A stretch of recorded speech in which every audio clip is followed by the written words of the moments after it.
everybody, and welcome to another episode of Bill Has Opinions, and happy Dos de Mayo. Yeah. That's May the second be with you.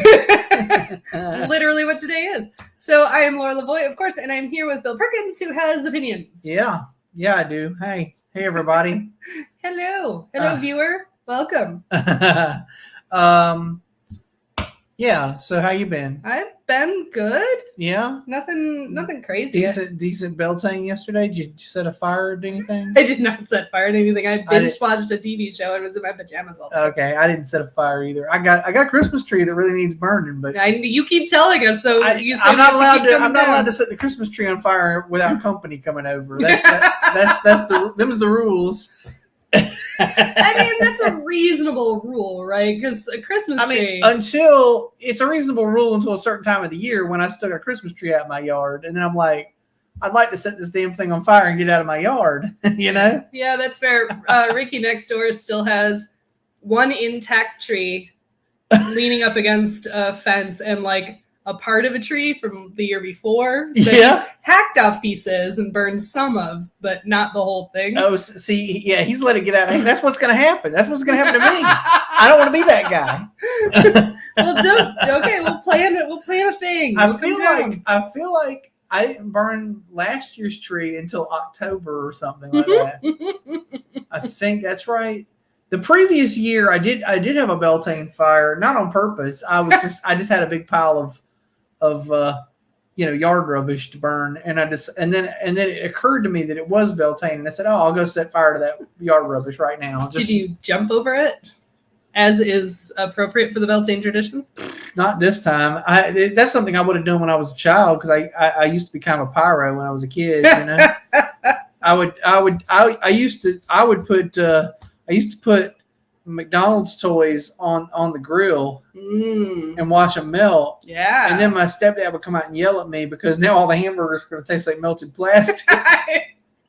That's true. He wasn't wrong. He was not wrong. But, as a child, you're just like, whoa, look at this crap. Like, watch that shit melt. Look at that. Yeah. I know that young boys tend to be fairly destructive of things. Yeah, and there's a couple of things young boys like, and it's throwing rocks at glass, and it's spray paint, and it's fire. Those three things are like just you see it, and you're like, oh my god. Yeah, I remember my brother getting in trouble a couple times for fire related incidents. He never burned anything down. Yeah, but because somebody yelled at him. Yeah. That's fair. What if no one had intervened? Right? Would our house have burned down? That is the question. Could have happened. I'm just saying. Well, yeah, no, it's been uneventful. Matt's been out of town, so I've just been hanging out, watching TV. What are you watching now? I binge watched a show on HBO called Starstruck. It's a British show, so there are 2 seasons of like 6 episodes each. Okay, so Olivia Colman's in it? No, actually, she's not, surprisingly. But and then I just started, because I finished that. Yes, I started it and finished it yesterday, because it was Sunday and there are only 12 half-hour episodes. Oh yeah. So I started binging today the British version of the show Ghosts, which there's an American version that's on Paramount or CBS or whatever. It's pretty funny, the British version. It's a comedy? It is a comedy. It also does not have Olivia Colman. Does it? Oh, okay. It has a British guy named Matthew Baton, who was in The Wrong Mans and a few other shows, and he's hilarious. I think I've only seen one episode of The Wrong Mans, and it didn't really work for me. Oh, man. That's a great show. Wait, The Wrong Mans, it was like a spy thing kind of or something? Well, like an accidental spy thing. The accidental spy, which is one of my favorite tropes in movies. Yeah, okay. I know. I'm surprised you didn't. Oh, no, I guess I did. You know what? Maybe I. It's James Corden and Matthew Baton. That's why I started to watch it, because James Corden, but who I loved from Gavin and Stacey. By the way, I guess this is the last season of Late Night. I read that. Which I've never watched, by the way. I've watched a couple of clips. I've seen the car karaoke, and that's about it. Yeah, right? I've seen that. He did a really, really hilarious bit on Baby Shark one time. Yeah, oh, I saw that too. It was freaking hilarious, and it featured all kinds of celebrities, including Josh Groban, who Josh Groban is one of my favorite celebrities because he does not he is a classical singer, but he does not take himself seriously. Right. So he does all these ridiculous things, and it was pretty funny. No, I do love James Corbin. I don't care that. First off, I don't care that much about late night talk shows. Yeah, I mean, and certainly, if I'd had to pick one, like Conan O'Brien would have been my thing. But I didn't even watch that religiously. I'd watch clips of that, I guess, and I just can't stay up that late. Yeah, I don't want to stay up that late, and the format's dumb. It's like kind of a variety show, but not really. Mm-hmm. Like, I don't know, like they're. I guess Stephen Colbert, like I'd watch his monologues sometimes.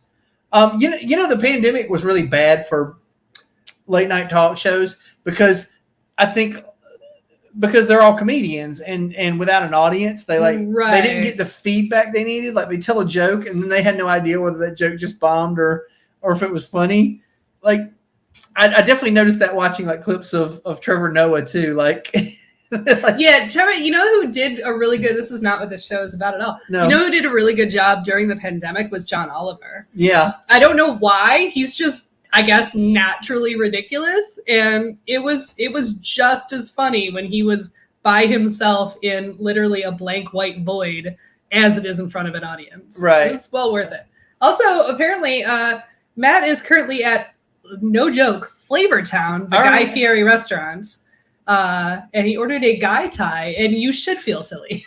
I mean, I guess. On the other hand, I want to say this.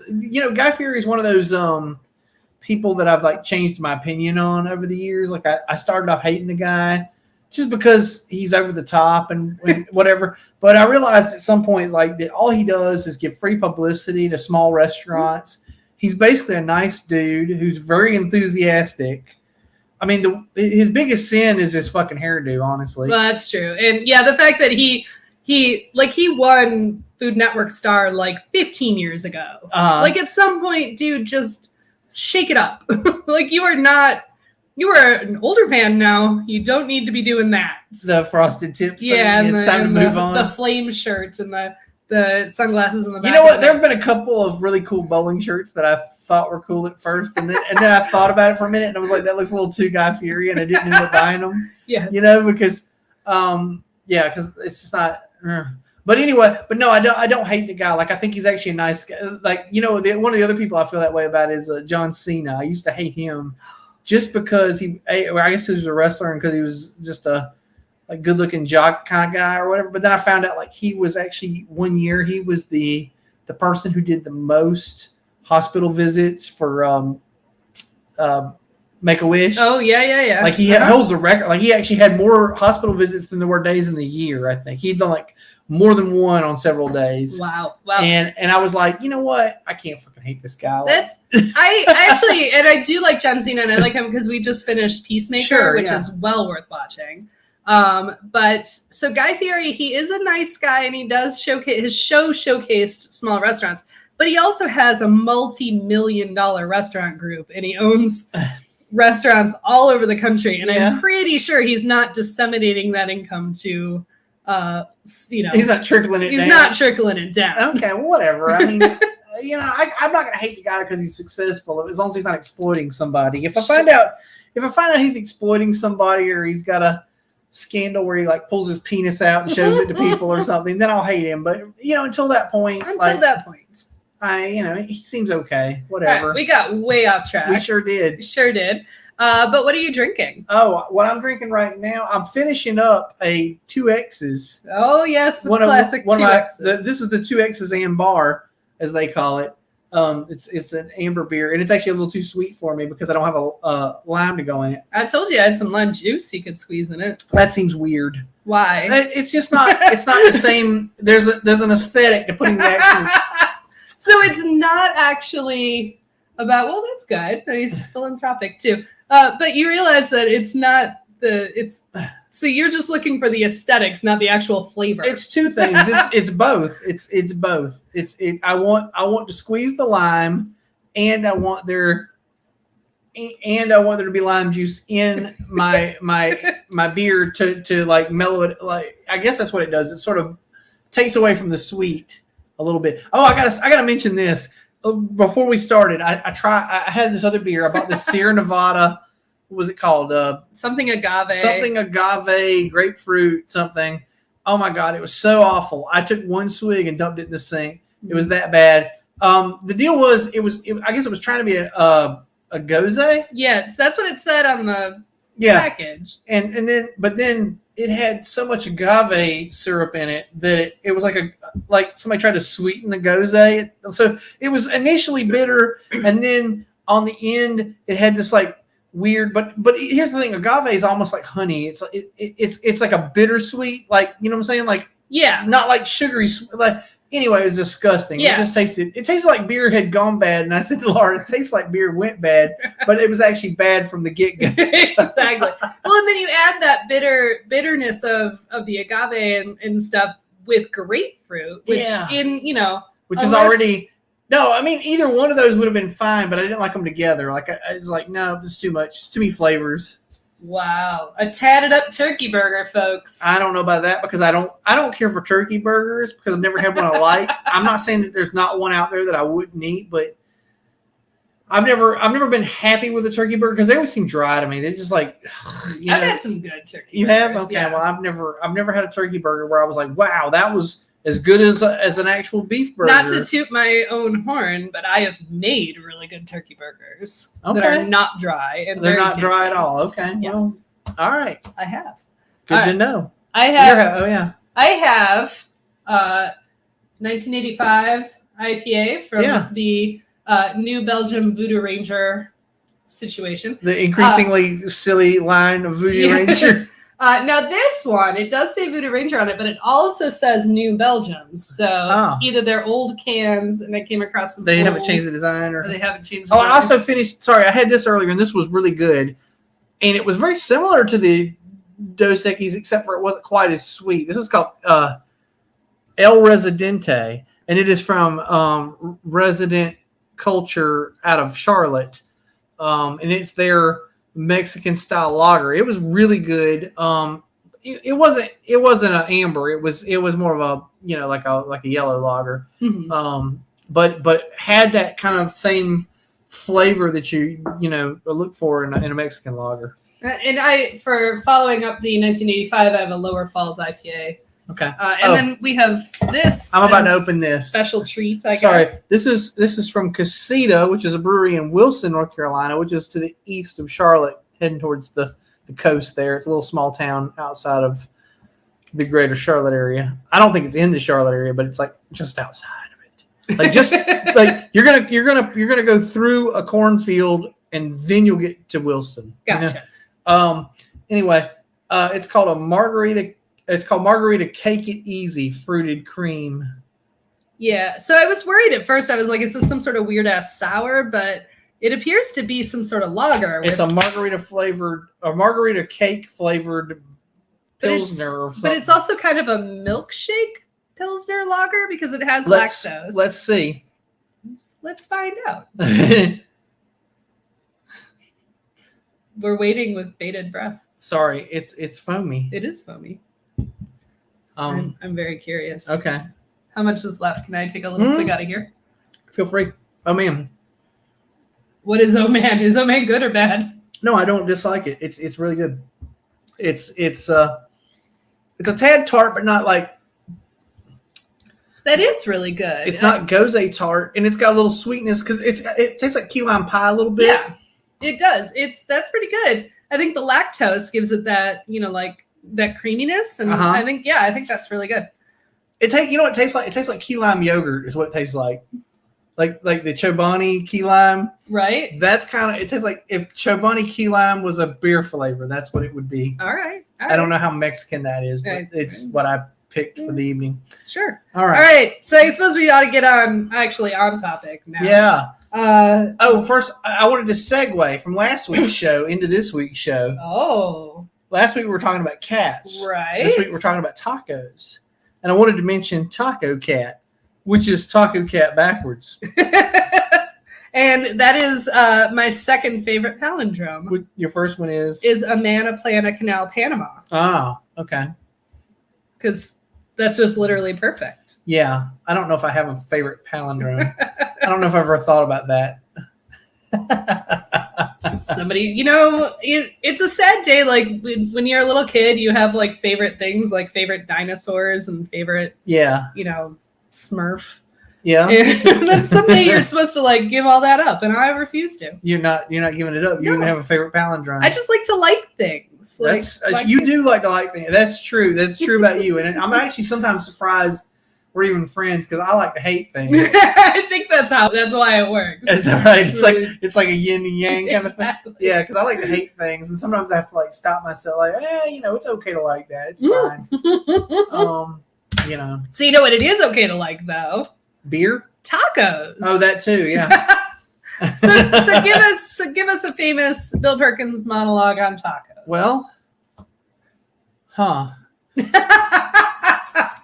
when I was a kid, my mom took me to Taco Bell one time, and I ordered the Mexican pizza, which they just brought back, as I understand it, because of a write-in campaign. Yeah. By Asian Americans, I understand, because apparently it's a thing that Asian Americans can eat and enjoy.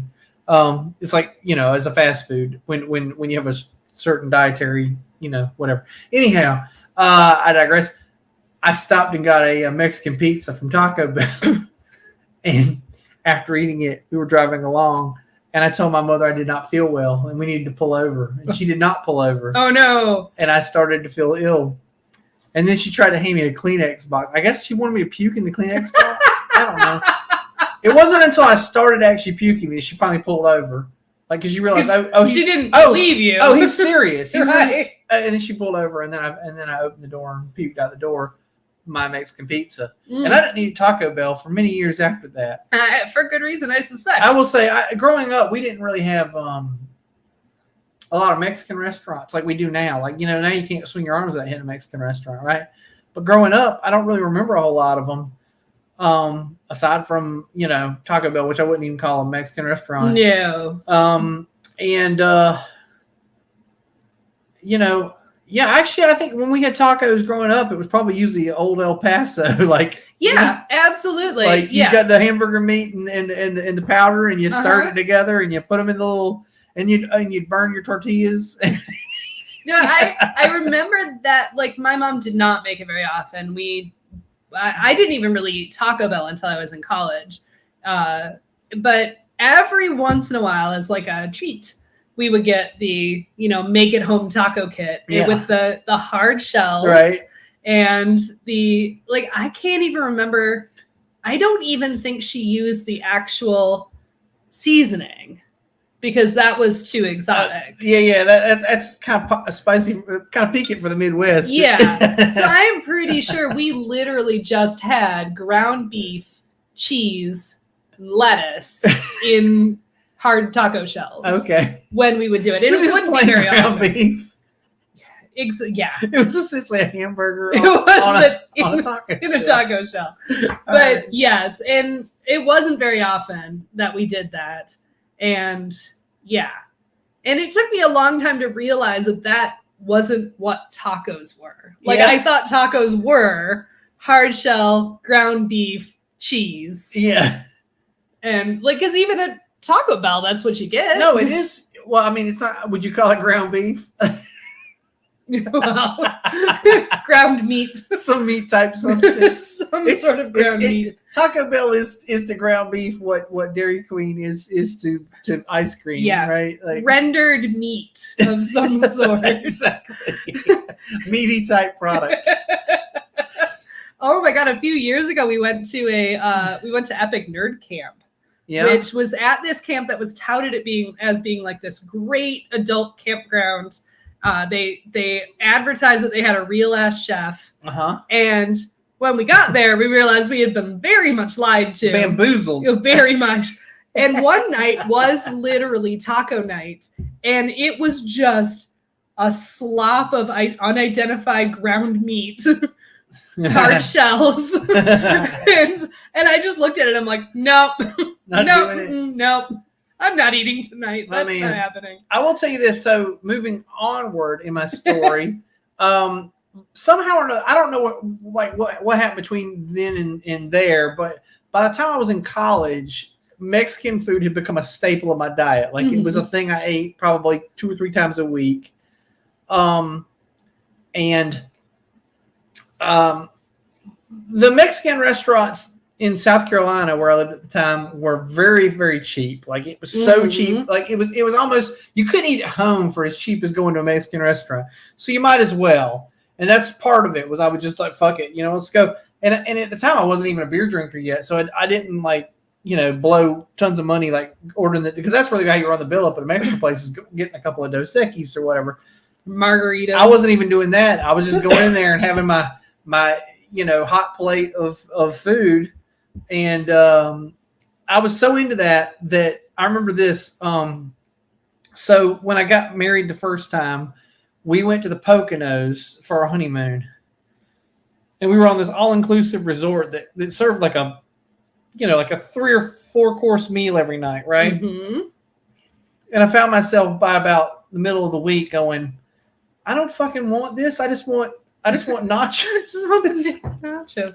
Yeah. And I remember one night we decided we weren't going to the banquet that night. We got in the car and we drove all over that part of Pennsylvania. I think we went up in Scranton, driving around looking for a Mexican restaurant. And we found a place, and it wasn't remotely authentic. Right. But I swear to God, it was like what you described. It was your mother's. It was just ground meat, not seasoned on top of some chips with some cheddar cheese. Yeah. But I was like, you know what? I was so jonesing for. I didn't even care. I was like, this will do. It's fine.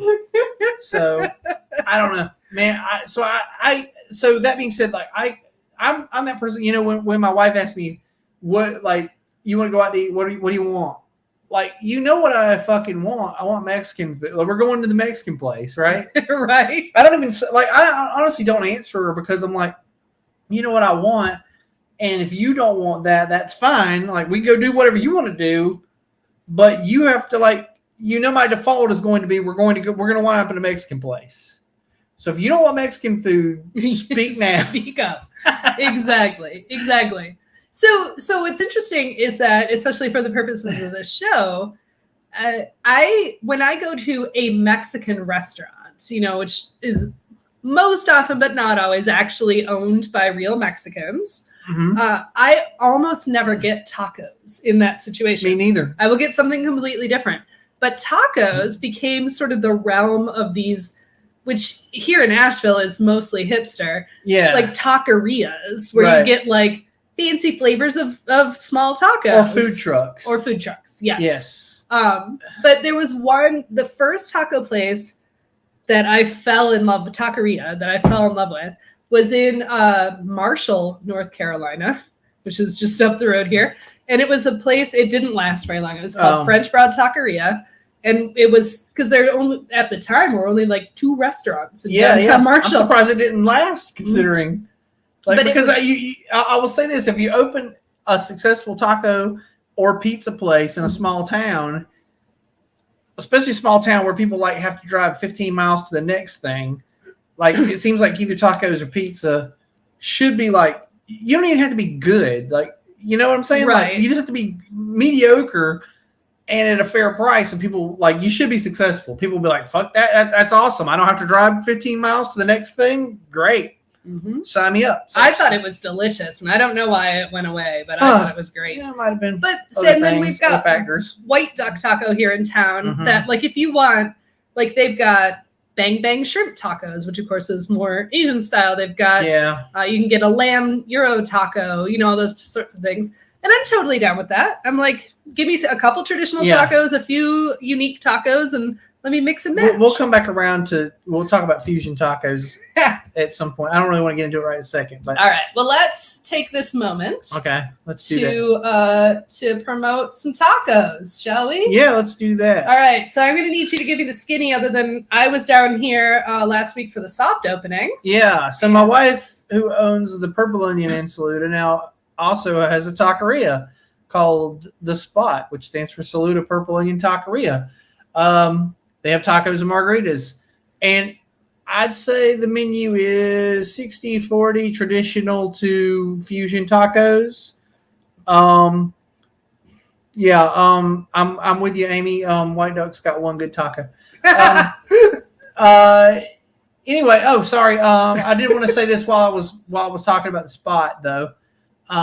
Sorry, right now only open for lunch, and this is because of staffing issues, which also means they are hiring. And if anyone is in the Hendersonville, Saluda, Polk County area, and they need a job, both the Purple Onion and The Spot are both hiring. So reach out. All positions, apparently, whatever. They would like to be open all day, but right now they only have staff to be open for lunch, like from 11 to 3. Right. So that's what they're doing until such time as they acquire staff to be open later. But they would totally love to be open later. They've got, in addition to tacos, they have excellent margaritas. Yes. They have a margarita flight. They've got a slushy margarita, like in a slushy machine. All kinds of good stuff. The tacos, I'll tell you, I've had the Baja fish. I've had the beef, whatever. I can't remember. Packer something or other. Some in Espanol that I don't remember. Carnitas, which was the pork one. I've had the avocado chicken, I want to say. I had that one. It was good. It was sorry, really she good. changed the name of that one. Yeah, but it was still basically avocado and chicken. It was, yeah.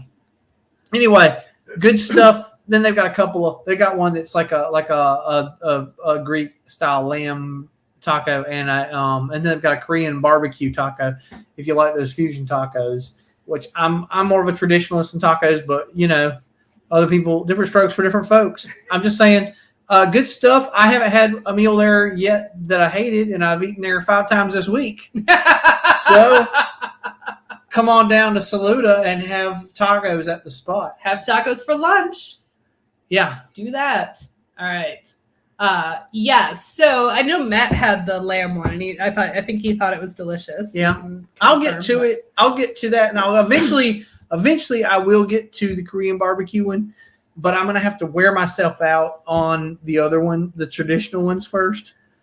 Because this is funny because at the Purple Onion, I order, like if I go down there for lunch, I always order off whatever the special is for the day because it's not a menu item that I've had 1,000 times. It's It's like a unique new item. So I usually do that. So what I'm saying is I'm going to have to wear myself out on the regular items before I get to the weirder stuff on the menu. That's fair. But they, anyway. That's exciting. I'm glad we have a taco restaurant in the family now. And yes, and it was absolutely delicious. So I would go back in a heartbeat. The margarita, I had a coconut margarita. Oh yeah, that was the lime and the coconut. Lime and the coconut. Is that the one you had? Yeah, really, really good. That's The margaritas. I mean, they've got. Oh my God, they've got a tequila selection that'll blow your mind. Like you can spend $100 on tequila there if you want. They got like the top shelfist of tequilas. Nice. If you feel like going that way. Nice, yeah. Matt had the lamb taco. It was very good, and then the avocado margarita. Great, yeah. They've got a tamarind margarita, I believe, also. Yeah, I heard somebody talking about it. And it comes with a little tamarind candy, right, in it. Yes. So. And yes, Jay, come on down. Yeah, we're always telling Jay to come on down. Of course. He could come on down permanently. Yeah, come on down. You're the next contestant. On the general Asheville area. But so let's, so among the first topics were favorite tacos, least favorite tacos. Okay. And it sounds like because you have strong feelings about like traditional versus fusion tacos. Yeah. So let's start there. Okay. My favorite taco. You want me to say my favorite taco I've ever had in my life? I was thinking more just like flavor taco, general flavor style. Taco. I'm a big fan of pork in general. Like I'll say that at the spot for this is this week. Every time I go in there, I order one pork taco and one other not pork taco. So I love pork. It's the best meat that was ever invented. It's the other white meat. Listen, one animal makes ham and bacon and barbecue and all those delicious pork belly, all those things they're so good, right? And they're different. And like, how does one animal make all these different things? Cows don't do that. All cow tastes like cow. All chicken tastes like chicken. You know what I'm saying? Like, but pig has like 4 or 5 different flavors depending on what part of the pig it is, and it's crazy. So I love the pork tacos. First off, so either carnitas or El Pastor. Honestly, El Pastor probably my favorite. I don't want to say this because you said when you go to Mexican places, you also don't order tacos. Yeah, I won't order. I will order tacos at a taqueria, but not at a Mexican place. When I go to a taqueria, 90% of the time, I also don't order tacos. I'm a big fan of tortas, which is a large Mexican sub, if you will. Right. My favorite is the Al Pastor torta, and it's like the size of a freaking football usually, right? Right. And it's got the Al Pastor style pork. Sometimes it has, depends on who you go to, because there I guess there's there's 2 schools of Al Pastor. Sometimes it's just pork and it's seasoned a certain way, and other times it's pork, but also it has pineapple and and sometimes they even throw bits of ham in there too. You know, I have had that. Usually it has its own name when I've had it. Like it's not just Al Pastor. I don't know. I mean, I think it just depends on what region the people are from who are cooking it for you. But yeah, I'm all for that. Either way, I'm not having one I hated. I'm a big fan though of Al Pastor in general as a flavor, but I prefer a torta to a taco, which I shouldn't really say on the tacos show, maybe, I guess. But I don't know. You can have your opinion. There's a whole thing, and then here's the thing this is my favorite thing about tortas. So refried beans on a sandwich. It sounds weird, right? Like, but it's like they put a smear of them on there, like it's peanut butter or something. Right. Oh my God! Like it really sets it off. You know, and then it's got all the other stuff because it's also got avocado and lettuce and Mexican mayonnaise, which is like slightly different flavor than American mayonnaise, like a little tangier or something. Not tangy in like a Miracle Whip way, but in a good way, you know? Right, like almost a vinegary way. Yeah. Not like it tastes like vinegar, but for Amy out there watching, it'd be more like a Alabama slaw, probably, or Alabama white sauce, or whatever you want to call it. Right, exactly. Anywho, I love that shit. But taco wise, getting back to tacos, that's good stuff. Recently, this is a thing I've noticed. These are popping up all over the place now. This is like the new thing, and I don't know if it's a new thing or it's just a new thing in America. Oh yeah, I was talking about this to you. Yeah, the birria tacos are popping up all over the place. And a birria taco, what it is it's a beef taco that's served sort of au jus. It comes with a side of a like a dipping sauce. You know, I'm gonna have to go ahead and disagree with you there, Jay. I don't care for the Camarones. Yeah, I'm on. We're actually someday gonna have a seafood recipe. Yeah, we'll have a recipe. We'll have a recipe. Seafood show, because I do in fact love shrimp tacos. I had one before the show. It's one of my favorite kind of things. I don't care for shrimps. Yeah, they're just I don't want to get into it, but. See, here's a nice fusion taco. Make a barbecue chicken taco with the Alabama white sauce drizzle. Yeah, I guess I can see that. I mean, you know, people from Alabama like to call whatever they call barbecue, you know, but nah, that's all right. I'm just messing. I mean, I'm pretty open-minded about barbecue in general because it's all still pork, which is delicious. You know, I have my preference on sauce, but at the end of the day, you're still serving me a plate full of pork, so yeah. What? Bring it on. I mean, unless I'm in Texas and I get barbecue, in which case you're not serving me a plate full of pork, and I'm a little disappointed. Yeah, I'm not mad. I'm just disappointed. Yeah, but Texas brisket is fucking delicious. It's good too. It's its own thing. It's a whole other thing. It's completely its own thing. It's not barbecue. Just like cooking burgers and hot dogs is also not barbecue. See, well, cooking burgers and hot dogs is not barbecue, but brisket is barbecue because barbecue just refers to the smoking of meats. Right. Okay. I guess if you smoked your hot dogs, technically you'd be barbecuing them. And I guess you can barbecue sausage. I've had barbecue sausage. Okay. Well, anyway, we're way off topic. Yeah, my favorite types of I like shrimp tacos or fish tacos. They're probably my favorite. And I like a good steak taco. Yeah. Which was the other one I had tonight, which is now as far as best tacos you've ever had, which is also on this list, like the actual best taco you've ever had. Okay. My best taco I've ever had is a Santa Barbara taco from Taco Temple, which is right up the road. And it is like a marinated steak, and it is, I don't know what they do. They do magic to it because it is one of the most delicious things I've ever had. All right. Sometimes I'll just get 2 of those. Yeah. Call it a day. Okay. You know, I don't usually love beef tacos because, like I said, I'm a big fan of pork. But I will say this, at the spot, whatever the piccata beef or whatever that they have there is really flavorful. I actually have had it twice. So it's pretty, like it's up there with the pork, which I've had 4 times. But, you know, pretty damn good. But again, to go back to what I was starting to say, those burrito tacos or a beef taco and they come, like I said, with a side. It's like a stewed beef, and it comes with a side of like the broth or something. And you dip your taco in the broth, and so it's like an au jus taco. it's like the French dip of tacos, right? Or the Italian beef of tacos, if you're from the Midwest, right? From the Midwest. Oh, sorry, we haven't done this in a while. Yeah, so I forgot that was a thing we did. Yeah.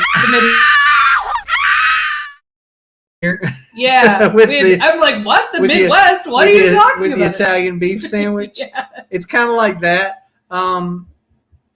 Anyhow, I had all the food trucks in Hendersonville. I don't know if they're doing it. I assume they're doing it in Nashville too.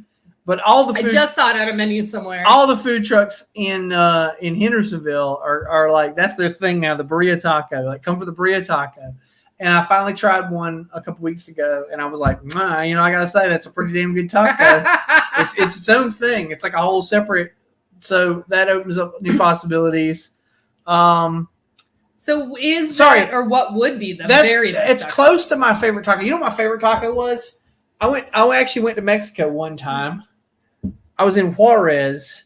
I meant to look this up beforehand. Sorry, I had a thing I was going to say about it. I was in Juarez, and I wasn't like that far. Like, this is right across. Like, honest to God, this isn't within spitting distance of San Antonio. Right. Like, is it San Antonio? Well, no, but El Paso. Sorry, yes. El Paso. I couldn't remember which town in Texas it was right across from. It's El Paso. No, seriously, the place I was at, you weren't. I don't think you were 100 yards from the U.S. border. There's this little plaza they've got there, and it's like the Grove Arcade in Nashville. Or this is what I meant to look up was, like whether Detroit has a thing like this. These old school, like 1920s style open air markets. There's one in Charlotte too. It's also called something arcade, I want to say. But they're all over the place. Like, I swear every big town has like a 1920s like shopping arcade, if you will. Yeah. Anyway, there's a thing like that in Juarez, and I swear to God, it's on the other, like right after you do the border crossing. It's right there. Bam. Anyway, I went there for lunch, and I was having these tacos. I don't know, it's just something about having tacos in Mexico. You know what I'm saying? Like, I don't even know if they were the best tacos. It was just, some of it was probably atmosphere. It was like, it was feeling the vibe, if you will. And also, so they have a soda down in Mexico called Manzana Lift. It's made by the Coca-Cola company in Mexico. They don't sell it in the U.S. I can't find it anywhere. You can't even find it in a Mexican store here. Right. I guess they don't bring it across the border. You can get you can get it at the World of Coke. You can get it at World of Coke, right? That's probably the only place in the U.S. you can get it at. Yeah. Which I think I told you guys when you went there. I was like, if they have Manzana Lift, try it. It tastes like, so it's like a fizzy apple juice is what it's like. It's like a carbonated apple juice. Anyway, I'm sitting there drinking Manzana Lift, and I'm having my tacos, and everybody in my group was like, hey, take the lettuce off your tacos. And I'm like, why? And they're like, well, because the lettuce has been washed in the water, and it's got water on it because lettuce just holds water. And you don't want to. Yeah, but you are literally this far from the border, right? No, well, so against their judgment, I was like, fuck, I'm not eating tacos without lettuce. I'm eating this. So I ate it, And by the time and this was right. So this was a meal I had before we headed back to North Carolina, and I think I was somewhere in the middle of Louisiana when the squirts kicked in, and I was like, hey, we got to take the next exit, please. Mm. We got to get some pink stuff. But I do it again. I enjoyed those tacos. They were hella good. I don't know, but I'm telling you, if you ever get a chance to go eat tacos in Mexico, go do it. I don't care where you're at. Juarez, that's not even a tourist town. That's like a place people tell you to stay the fuck out of because you're gonna get your head cut off by the cartel. Speaking of cartels, by the way, you know what they're doing to limes right now? Yeah, I've seen some lime situations. Oh my god, the prices? Yeah. So yeah, my wife normally pays $60. I think about 60 for a crate of limes, and now they're like twice that right now. Mm-hmm. Fucking but ridiculous. the cartel owns the same lime distribution that they do drug distribution. Yeah, and that's not hyperbole. That's actually true. No, they're doing some vertical takeover stuff down there. They've got the avocados. I want to say the limes. Yeah, avocados were the last thing, and yes, that was absolutely now the limes. Yes. And I fairly soon, I imagine it'll be the vanilla extract, the I don't know what the fuck else we get, the two X's. The two X's. So you reminded me, because when I was in Mexico, I was in Sayulita, and we went to this little spot that had the best coconut shrimp tacos. It was so good. And I know you do not like the shrimps, but I love the shrimps, and those coconut shrimp tacos were absolutely delicious. All right. So, no, I'm not trying to tell other people don't eat shrimp. I don't really care for them. It's not my thing. But yeah, if you like shrimp, that's great. So I do like fish tacos too. Me too. I do like fish tacos a lot. And we talked about at-home tacos because when we were kids, it was all the El Paso kits. Oh yeah, right? That was the only kind of tacos that were when you were a kid. But you know what my favorite make-at-home taco is? Fish stick tacos? It's a taco cheat. Yeah, it's just fish stick tacos. Get some Gorton Fisherman, some just cook. You know what the best fish for that taco is? Trader Joe's fish nuggets. They're called. Oh yeah. They're a beer breaded cod square about this big. Get a box of those. Those make the best homemade fish tacos that you'll ever have. Nice. They'll blow your mind. While we're talking about things that make tacos good, you know what else makes tacos good? If you get fresh tortillas. Yes. There's a place here in Asheville. I don't know about there's probably places everywhere if you look hard enough. There's a place here in Asheville. I went once or twice called Mr. Suave. Over in West Asheville. It's like in the side of a gas station, and the guy he's got his machine, and he just dips the masa in there. Yeah, and it just spits out tortillas. Just spits them out the other side, and he'll give you a big bag of them. And what is it, like $5 for a giant ass bag or something? Absolutely, and the freshest tortillas you'll ever have. I learned recently because you at the end of March came over for my birthday party where I made tacos, which was an obscure reference to the movie The Last Unicorn. So I made a bunch of different kinds of tacos and things, but I needed to get corn tortillas because some of our guests can't eat gluten. Mm-hmm. So you can't just get corn tortillas at the supermarket. Like you have to go somewhere special to get corn tortillas. So I ended up getting like the hard shell because I didn't have time. I'm like, I don't have time to go somewhere else. Yeah. So I got the hard shell ones, which are fine. Yeah. I had a hard shell one too. Okay. But yeah, no, I agree though. Handmade, because I that's actually a good question. You obviously prefer corn tortillas. I like flour tortillas. I've gone back and forth. So right now I'm kind of on a diet, and one of the things I'm trying to cut out is a lot of I say carbs, but I guess it's not just carbs. It's also white flour. Mm-hmm. So yeah, because there's carbs in a corn tortilla too, but sure. But there's not white flour. So when I eat a flour tortilla, like at home, I'm buying these ones that they're called like carb balance tortillas, and they're like a wheat. Oh yeah. They're like a wheat tortilla, and they're supposedly they're 4 grams of carbs, and then they also have fiber, so that it kind of cancels it out or whatever. So that's what I eat at home. Okay, but when I go out, I just typically get a corn tortilla because it's more clear what's in a corn tortilla. Right, like, and it's corn. It's corn. As it turns out, it's corn. It is what it is. Like what's in it. Whereas a flour tortilla, I don't know what's in that. Like, it could be anything. Yeah, I clearly don't care. When I first discovered that there were flour tortillas for years, that's all I ate was flour tortillas. Like I was all about them. Right, because the only option I knew of before that was literally you had the hard corn tortilla and you had the soft flour tortilla, and you were like, oh shit, there's a soft flour tortilla. And then at some point we got the soft corn tortillas, right? Like that became a thing, and you're like, oh well, that's okay. Those are good. Well, it became an American thing, as it turns out. Mexicans have been making. They them always for had them. centuries. They always had them. Speaking of. Do you think that the tortilla? I almost wanted to like start with talking about that a little bit. Tortillas, tortillas, and what the relationship to like fry bread are. They do you think they're in the same like origin family? Yeah, I'm sure we could actually look it up. But yeah, I would 100%. Because first off, because the entirety of the Mexican population are basically they're all half native. Like half native, half.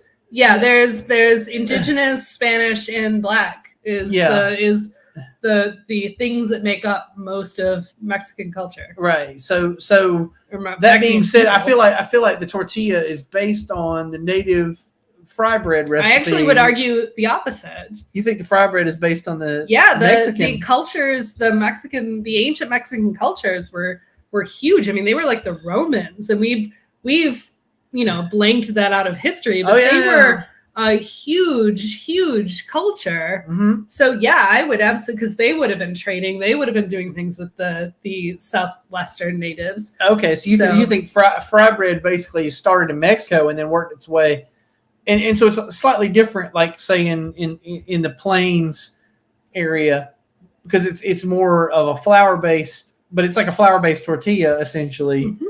But you think it originated in Mexico and worked its way up? I mean, that's my best guess. That's her working theory. As somebody who has a bachelor's degree in anthropology, which makes me an authority, right? Yeah, sure. Like, sure. I pull that card when somebody asks me about what color that is. I'm always like, I was an art major. Somebody's like, I don't know if I'd call that fuchsia. That's more mauve. And I'm like, I don't know. Which one of us has a BFA?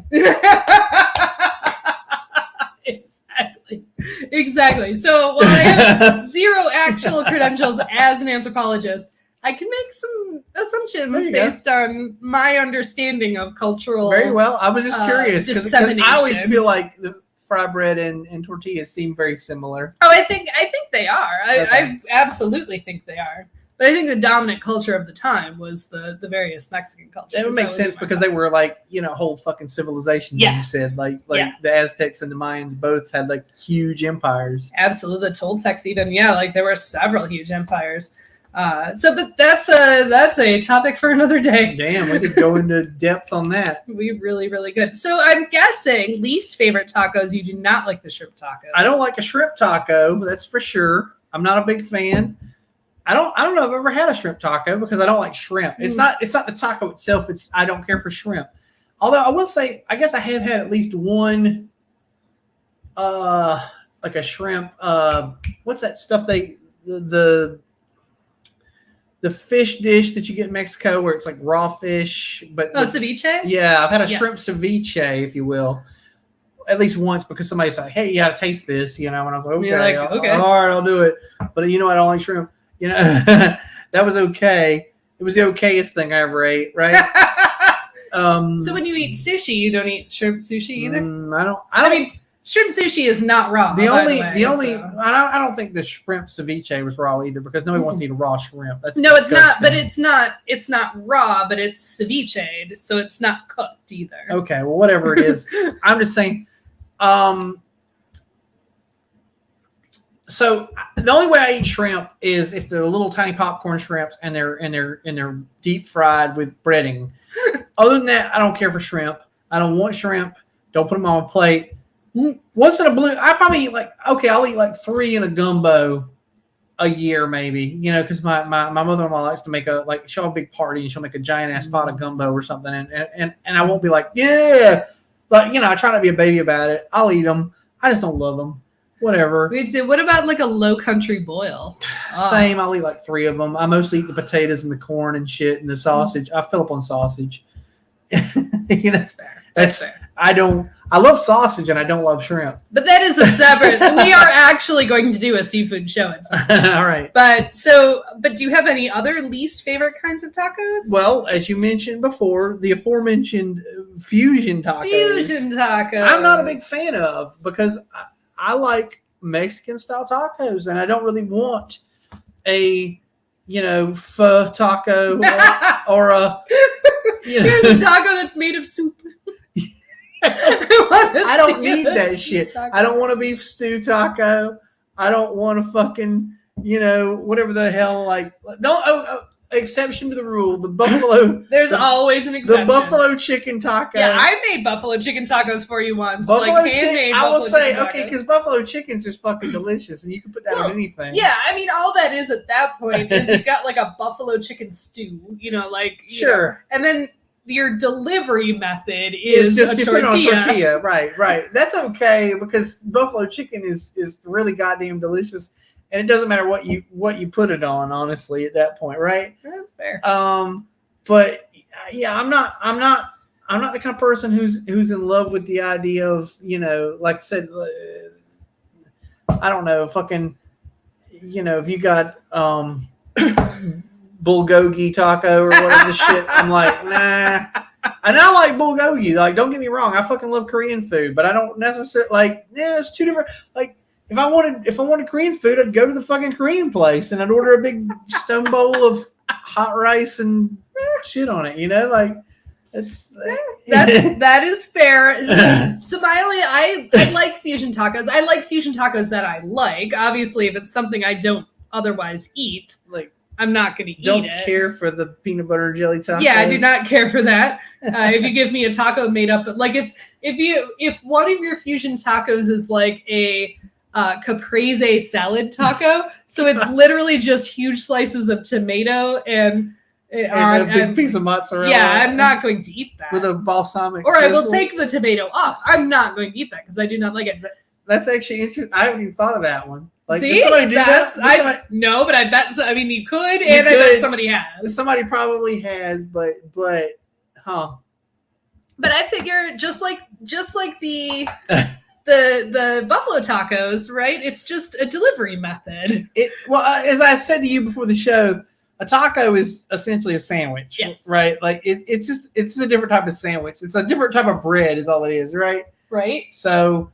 Yeah, anything you can put on a fucking sandwich, you can put on a taco, I imagine. Right. I mean, yeah, because like, as you said, as we've talked about a little bit in derision to a degree, but White Duck taco, I feel like, I don't remember if it was White Duck or somebody around here's got a Philly cheesesteak, I want to say. Yeah, I can't remember if it's White Duck, but I've seen that on a menu. And yes, Tacos in Mexican Town in Detroit does count, I promise, because it's Mexican Town. I mean, I imagine it's become gentrified like other places, but it was probably authentic at some point. And yeah. Oh yeah, the corned beef and cabbage, is that the one you mean? Was that the St. Patrick's Day special? I would eat that. I would eat that for St. I wouldn't eat it most of the time. I would eat it on St. Patrick's Day. I would go. You know what? We should make that a thing. You should go to the Irish pub on Cinco de Mayo, and you should go to the Mexican restaurant on St. Patrick's Day, because you know what?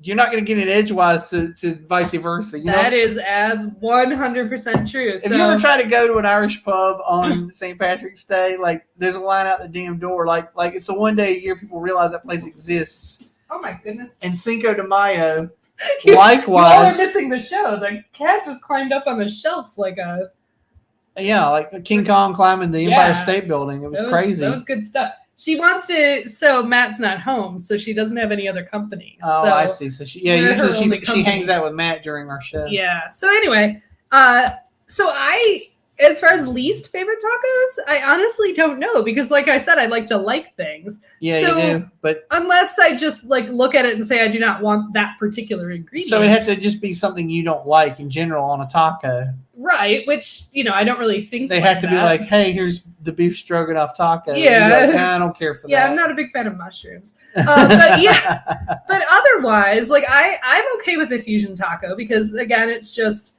the the flavors are all there and you just encompass it into a tortilla. And I'm okay with that. So to the point earlier, Amy's point that White Duck Taco sucks. It is not my favorite taco spot in town. I will 100% agree with that. Plus, it's super touristy, so it's a place you get a huge queue and you got to wait a long time to get into. But their Bang Bang Shrimp tacos, I think it is. Yeah. Which are just, they're fried. It's kind of a Bang Bang Shrimp is kind of a buffalo sort of thing. Kind of, but it's got it's more Asian style. It's like an Asian buffalo sauce. Yeah, it's a chili sauce. And I think that's delicious. Yeah. So I will always get that, and then I'll get one other whatever. Yeah. And they have like 2 or 3 traditional tacos, and then the rest are all like weird ass fusions. If you get off the kids menu, they have a regular like picadillo taco, right. You know, and I can't remember what that's called. And then yes, you're right, Bangkok shrimp. That's what it is. Not Bang Bang. Well, Bang Bang Shrimp is a similar thing. You get that at of all places, Fish Bones. But yes, it's the same. You can also get Bang Bang Shrimp at like Fridays or Chili's. Yeah, but they're one of those Ferns and Brass joints. Yeah, they're like Fish Bones, where it's just this is what we think Asian food is. Right. Yeah. Here's what our food scientists came up with. Exactly. But of course, so this week is a big taco week, right? Because we just had tacos because we did a taco show. Well, of course, you've been having tacos nonstop. It's all tacos all the time for me right now. Tomorrow is Taco Tuesday. That's true. So apparently that's a legit marketing play. Oh, that's actually, sorry, Taco Tuesday is actually trademarked or copyrighted or something. And so, like, I can't remember. It's a whole legal thing. Mm-hmm. Like regular restaurants can't say it's Taco Tuesday. Right. You can say Tortilla Tuesday or Tequila Tuesday or some other fucking thing, but you can't say. And like you and I can say it. Like we're going out for Taco Tuesday. Yeah, I'm going out for Taco Tuesday, but you can't say it as a restaurant. You can't say, "Hey guys, it's Taco Tuesday." You can't put it on your marquee or on your chalkboard out front or any of that shit. Right. If the people who own Taco Tuesday find out about it, they will come after your ass with legal action with a cease and desist order. Of course, with a cease and desist, all you got to do is cease and desist, and you're basically off the hook. So the other day, I was writing content for somebody, and I wrote cease and desist because that's what that is literally called. And my grammar checker was like, "Would you like to eliminate the redundancy?" And I'm like, I mean, yes, but also I can't because it's literally called I would like, you mean in general in the language? Yes. If we could stop saying cease and desist, which mean the same thing, that'd be great. But you can cease and you can also desist, but they're the same fucking thing. You can get with this or you can get with that. Exactly. That's from the Black Sheep Taco. For keeping up with home. Yeah, that's exactly. All right, so real quick before we finish this, I have on this, and I'm curious of what I meant. How to best enjoy a taco. Oh, and I think this falls into a certain type of taco that the Spot serves. Oh, you're talking about the Euros taco? It tastes better when you say Euros? No, I was thinking a concept that I didn't even know anything about until you all explained it to me. Oh, shit, yeah. So at the Spot, they have a taco called the Spotted. And what the Spotted taco is you have a hard shell corn tortilla, and then you have a smear of refried beans on a flour tortilla wrapped around that. So it's like a double decker. So kind of like there are various Taco Bell incarnations, but they're not as good because it's Taco Bell. Right. This has real meat and shit in it. Right. and also, sorry, the refried beans at the Spot are also refried black beans because they decided to like kick it up a notch. And because black beans are preferable to pinto beans, just FYI, people. I agree. I actually totally agree with that. It's a thing. It's a known thing. Anyway, so I've had a couple of those Spotted tacos, by the way, and they're fucking excellent. Yes, because you I might do that next time. I didn't this time because we were there for a soft opening, right? Sure, so it was you were trying not to be. You were probably trying not to be extra. Yeah, right? I was gonna try not to be extra, and I knew what it was, but it was also really busy, and I knew that Emily was super stressed, and I knew that a bunch of people showed up who weren't technically invited, so she was extra stressed. And so I was just like, going to order my tacos and I'm going to sit down and I'm not going to worry about it. And whatever happens, happens. So I was just, I tried to be real straightforward with it and not have any surprises. But the next time we're down there. Oh, man. Yeah, I definitely recommend it to everybody. Get you spotted taco. It'll cost you an extra couple bucks. But you know what? But it's more filling because that's got the refried beans stuck on there. Like now you're not going to be hungry at 7. Mm-hmm. You'll be you can go out for late tapas or whatever the fuck later. I don't know. Yeah, no, the next time we go to, I want to sit in the actual bar area. Yeah. Because it was just so busy and crazy that we were out in the That was just the opening. Like, that wasn't even the opening. It was the soft opening. The soft opening, but it was on like an invite party thing. Yeah. It was just crazy. So it was an invite party thing. It was awesome though, and the food was amazing, and I would go back anytime. Yeah, and I invite everyone who's in the area or coming through the area visit the area. Stop by. Come hang out in the area. Do come to the area and come see us and come to the spot and have some tacos. All right, we should do that. So I think that brings us to the end of the show. Yeah. And we've got a things that are extra today. All right, yeah. Live versions of songs. Yeah, so I imagine what you mean is like the recorded live version of songs. That's what I mean. Released. The recorded live versions of songs that get released. And here's the thing that's funny about them to me. I was listening to the radio the other day. I was in the car when I wrote this down and sent it to you. And there was a live version of a song. And it's funny because you know what I love about recorded live versions of songs is they come on and they play like the first 2 or 3 chords. And then there's that part where the crowd realizes what song it is. Yeah. And they all go ape shit. Yeah. And I'm like, I'm sorry, you paid to see an America concert. Did you not think they were going to play Sister Golden Hair? Because they totally fucking were. They've got 3 hits. They got 3 hit songs. They're going to play Sister Golden Hair. Like, why lose your mind? Like, oh my God, I can't believe they're playing one of the 3 hits. Although I do know, especially 90s bands that like thought they were cooler than the music they were making. Right. So, for example, Matt actually was just at a festival and he saw Counting Crows. And Adam Duritz is kind of known for being sort of a diva. Uh-huh. And there have been times in the past where you could be there for the entire show and he would never play Mr. Jones because he was angry about Mr. Jones. It's like Radiohead with the Creep. Yeah. Who they just added it back to their set list in the last year or two. Like if they play a show, they might play Creep.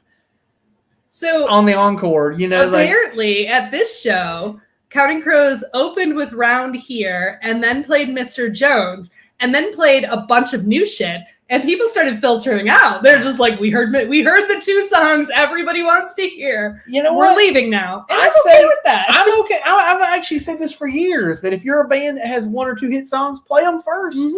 And weed out the jerk-offs. Like, and you get the money. You still have the ticket money. Exactly. Like, it's not like you lost anything. Right. Like, and then the people who stay are there to actually fucking hear your shit. Exactly, which Matt said was apparently on purpose. Do me a goddamn favor. Yes, I've advocated this for 10 fucking years because I've been to enough There Might Be Giants shows where the dickheads stuck around for Birdhouse. Right, exactly. Which by the way, There Might Be Giants hate fucking playing. Also, they never went like Radiohead or they never quit playing it. Right. But they were obviously miserable during it. Mm-hmm. And I was like, Jesus Christ, y'all have a big enough catalog, you could drop it for 10 years and no one your fans wouldn't care. The 15 dickheads who came in here to hear it would get mad. Yeah, the 15 dickheads who already paid for a ticket, so whatever. It's not like they can get a refund. You can't go to the ticket counter and say, I would like my money back. They didn't play Birdhouse. I didn't hear Birdhouse singers. Oh, I'm mad. But I would say like 90% of the people at the There Might Be Giants concert would be thankful you didn't. Like, I don't want to watch you sit up there and play it miserably with an obvious like scowl on your face the whole time. Like, I have to play this goddamn song now. Yeah, your only friend. I'm not your only friend, but I'm like, shut up. Stop playing it. Jesus. Give it a break for a while. And then 20 years from now, you'll actually fucking love it again. Yeah, exactly. That's been my advice to There Might Be Giants. If you're listening, John and John, this is my advice to you: is drop it. come back to it. You'll love it. You'll appreciate it in the 2030s. So to your original point, though, live recordings, those are the released versions. I think your general consensus is you do not like them. I don't care for them. I agree. Except for Frampton Comes Alive, which I have a soft spot for. Because I like when he makes the guitar talk and the people. I do like that part because he's like, wow, and people go, whoa! Oh my God! How he made the guitar talk? I'm like, how fucking high were these people? Exactly. But for the most part, I want to hear.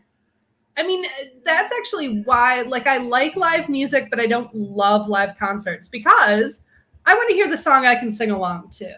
And sometimes, especially with jam bands and stuff, oh God, where you cannot hear the song you can sing along to, and that I include because I'm a deep enough music fan that the songs I can sing along to are songs most other people can't. They're not the people that are there just to hear Mr. Jones and leave. Right. I want the deep cuts and I know all the lyrics. So, but I want to hear it like it was intended for the most part. I mean, I'm not saying you have to play it exactly the same way every time, but that's why a live version of something, I don't need that.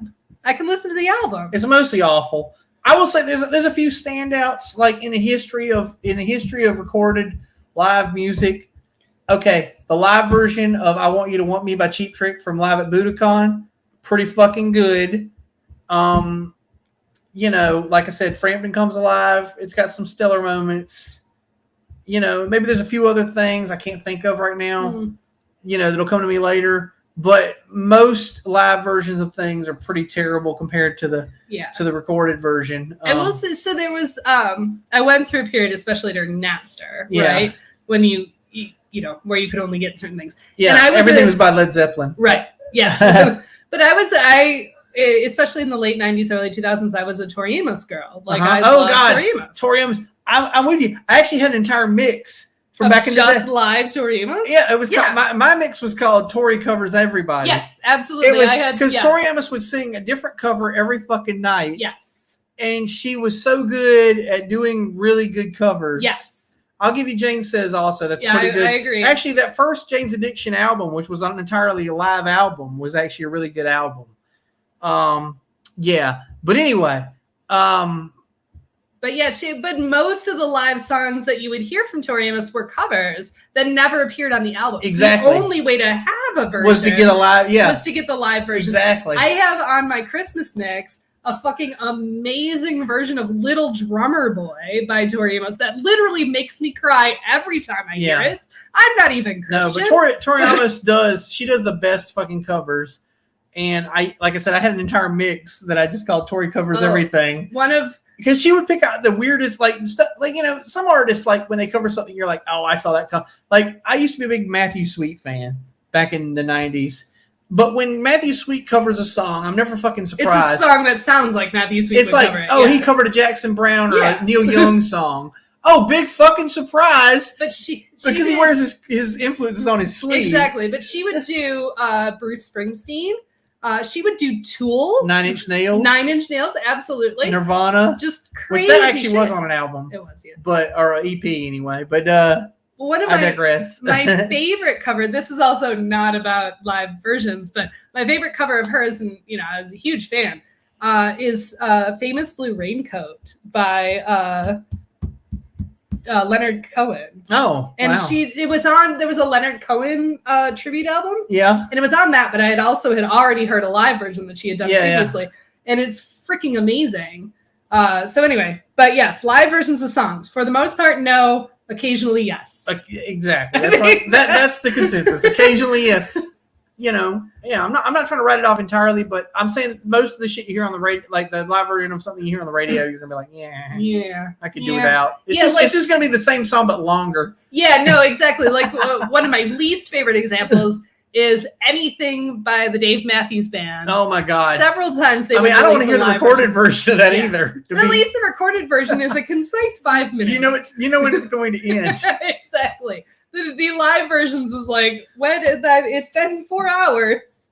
Are we? Listen, Is it over yet? You started out by saying it was too much to say, and now it's way too much to say. It's very, very too much to say. Yeah. All right, we should probably end this show. Yeah, we should because it's overtime. Normally we'd be expecting dinner, so we'd be rushing to leave. This is sudden death now. It's time to. We just gotta go because we already ate dinner. Yeah. So nobody's here to cook us dinners. Right. So we should just go because it's time. Right. But we will be back next week. Oh, and damn, I meant to look up what next week's was and I forgot. Well, it'll be some damn thing. So there'll be a subject next week and we shall talk about it. Yeah. So why don't you take us away? All right. Bill Has Opinions is engineered and produced by Laura Lavoie. The opinions of Bill are his and his alone, and the opinions of Laura are hers and hers alone, like shrimp tacos. And they're not in any way related to the opinions of our sponsors who don't pay us a dime yet. But if you want to pay us a dime, feel free to contact us. If you're on Facebook, be sure to follow us. If you're on YouTube, like and subscribe. Leave us some comments or hate mail or whatever the hell. Ask us a question. We'll get to it. We'll add it to a thing. Show ideas, whatever the hell. Yeah. We don't care. No. It's like hearing from people. Thank you for the people who tuned in and commented during the show. Other than that, we'll see you next week, and we'll have a new topic that we don't know about yet. We will, and we'll see you then.